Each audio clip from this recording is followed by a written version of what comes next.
आज का आपका टॉपिक होगा, आज हम लोग जितने आवर्ती गुण पढ़े हैं उन पे सबका इफ़ेक्ट देखेंगे कि क्या ऐसी प्रॉपर्टी है जो कौन सा ऐसा आवर्ती गुण है जो आवर्त में क्या प्रभाव रखता है और वर्ग में क्या प्रभाव रखता है।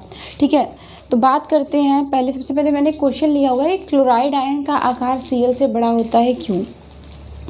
ठीक है, तो क्लोराइड आयन का आकार Cl से इसलिए बड़ा होता है, जैसा कि आपको पता है क्लोराइड आयन का मतलब हो गया कि एक इलेक्ट्रॉन उसने ग्रहण किया। ठीक है, तो एक इलेक्ट्रॉन जब वो ग्रहण करेगा तो यहाँ पर उसका इलेक्ट्रॉनिक विन्यास 288 हो जाएगा, यानी क्लोरीन से क्लोराइड आयन बनने के लिए एक इलेक्ट्रॉन ग्रहण करेगा।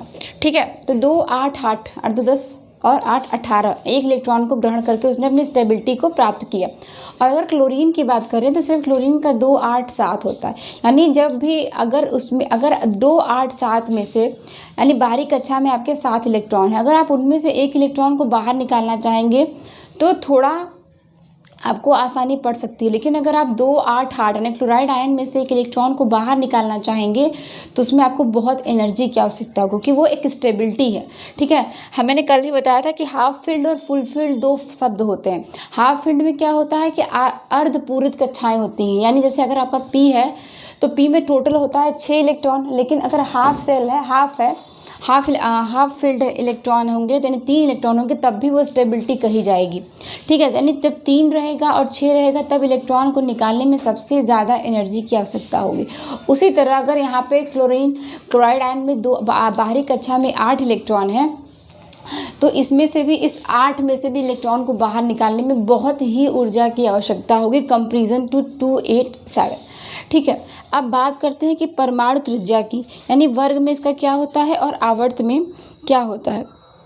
तो जैसा कि हम जानते हैं कि परमाणु त्रिज्या क्या होता है, जैसे जैसे परमाणु त्रिज्या का मतलब ही होता है कि नाभिक से बाहरी कक्षा के इलेक्ट्रॉन के बीच की दूरी। तो जब जैसे जैसे अगर कक्षाएं बढ़ेंगी उनके बीच की दूरी भी बढ़ती चली जाएगी। तो ऐसे हम कह सकते हैं कि परमाणु त्रिज्या बढ़ती है और घटेगी कब। ठीक है, तो पहले बात करते हैं परमाणु त्रिज्या की। तो जैसे जैसे परमाणु त्रिज्या मैंने लिया है ना, पहले मैंने लिथियम लिया है, तो लिथियम का इलेक्ट्रॉनिक विन्यास होता है 2 और 1, यानी बाहरी कक्षा में 1 इलेक्ट्रॉन और पूरे कितने कोष हैं, 2 कोष हैं। तो नाभिक से इलेक्ट्रॉन के बीच की दूरी अंतिम कक्षा के बीच की होगी, यानी 1 और नाभिक के बीच की दूरी। ठीक है, यहाँ से रहेगा, सॉरी ये यहाँ से रहेगा।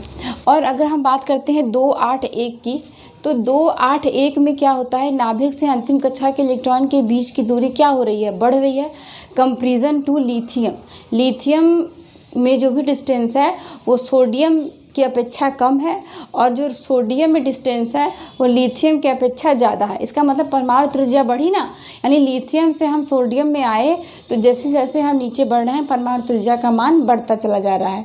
ठीक है, क्यों, क्योंकि नंबर ऑफ कोष बढ़ रहे हैं, नंबर ऑफ, आप कह सकते हैं कि कक्षाएँ जो KLM है वो इंक्रीज़ कर रही हैं, इसीलिए वर्ग में परमाणु त्रिज्या बढ़ती है और आवर्त में घटती। आवर्त में इसलिए घटती है कि आवर्त में इलेक्ट्रॉन तो बढ़ते रहते हैं, परमाणु क्रमांक में तो वृद्धि होती रहेगी, लेकिन जो सेल्स होते हैं, जो कक्षाएं होती हैं वो नहीं बढ़ रही हैं, यानी KLM जो है वो इंक्रीज़ नहीं हो रहा है। मतलब से अगर हम बोरान की बात करते हैं तो बोरान का 5 होता है, तो 2 और 3। अब वही अगर हम कार्बन पे जाते हैं तो कार्बन का कितना होता है, 6 होता है, यानी 2 और 4 इलेक्ट्रॉन बढ़ रहे हैं, लेकिन जो कक्षाएं हैं वो संकुचित हो रही हैं, यानी उन पे जो होता है, आप कह सकते हैं कि प्रभावी नाभिकीय जो आवेश होता है उसके कारण कक्षाएं जो हैं उनके बीच का उनके बीच का जो फोर्स है वो संकुचित हो रहा है, यानी जो नाभिक का आवेश है वो बाहरी कक्षा पे ज़्यादा लग रहा है और इसी कारण कक्षाएं संकुचित हो रही हैं। तो इस तरह आवर्त में परमाणु त्रिज्या घटती है और वर्ग में परमाणु त्रिज्या बढ़ती है। ठीक है, आप कह सकते हो, जैसे मैंने आपको चित्र बना के दिखाया हुआ है, आप उससे भी समझ सकते हो, कोई दिक्कत की बात नहीं है। मैंने यहाँ पे लिखा हुआ है कि आयनाइजेशन पोटेंशियल IP, आयनन विभव प्रोपोर्शनल होता है Z इफेक्टिव। तो मैंने बताया था आपको कि प्रभावी नाभिकीय आवेश के प्रोपोर्शनल में होता है आयनाइजेशन पोटेंशियल। ठीक है, यानी जैसे जैसे प्रभावी नाभिकीय आवेश का मान बढ़ता जाएगा वैसे वैसे आप कह सकते हो कि आपका आयनाइजेशन पोटेंशियल बढ़ता जाएगा। अब बात करते हैं आयनन विभव की। आयनन विभव का मतलब क्या होता है, जैसे मैंने आपको बताया था कल कि यहाँ पे मैंने लिखा हुआ है इलेक्ट्रॉनिक एफिनिटी, इलेक्ट्रॉन बंधुता। ठीक है, इलेक्ट्रॉन बंधुता भी Z इफेक्टिव के प्रोपोर्शनल में होती है, यानी प्रभावी नाभिकीय आवेश बढ़ेगा तो वैसे वैसे इलेक्ट्रो एफिनिटी बढ़ती जाएगी। लेकिन ये परमाणु त्रिज्या के इन्वर्सली प्रोपोर्शनल में होती है, यानी जब परमाणु त्रिज्या बढ़ेगा तो इलेक्ट्रॉन एफिनिटी घटेगी, यानी इलेक्ट्रॉन बंधुता, ये भी इसका ये होता है कि इलेक्ट्रॉन बंधुता परमाणु त्रिज्या की इन्वर्सली प्रोपोर्शनल होती है।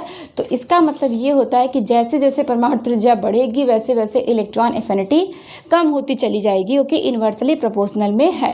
तो अगर हम बात करेंगे आवर्त और वर्ग, तो जैसा हम जानते हैं कि परमाणु त्रिज्या वर्ग में बढ़ती है, तो अगर परमाणु त्रिज्या वर्ग में बढ़ेगी तो इलेक्ट्रॉन एफिनिटी क्या होगी, कम होती चली जाएगी। तो ठीक उसका उल्टा होता चला जाएगा।